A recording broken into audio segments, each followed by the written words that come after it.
இன்றே டவுன்லோட் செய்து உங்கள் ஃபேவரட் ஷோக்களை என்ஜாய் பண்ணுங்க.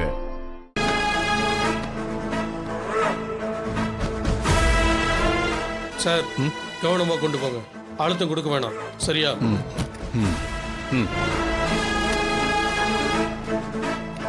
நான் வர்றேன். போங்க.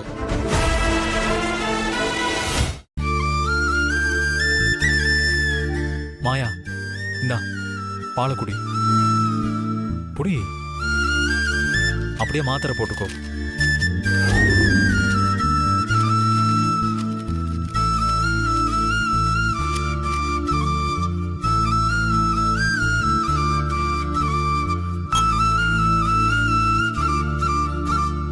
மாயா, இப்ப எப்படி இருக்கு? கொஞ்சம் வலி இருக்கு சேனோ. ஏன் மாயா, நீ என்னை பத்தி யோசிக்கவே இல்லைல்ல? ஏய் சீனு, என்ன பேசுற நீ? நான் எப்படி உன்னை பத்தி யோசிக்காம இருப்பேன்? என்னை பத்தி யோசிச்சிருந்தா உன்னை எவனோ கத்தியால குத்திருக்கான், அது என்கிட்ட நீ சொல்லவே இல்லைல்ல?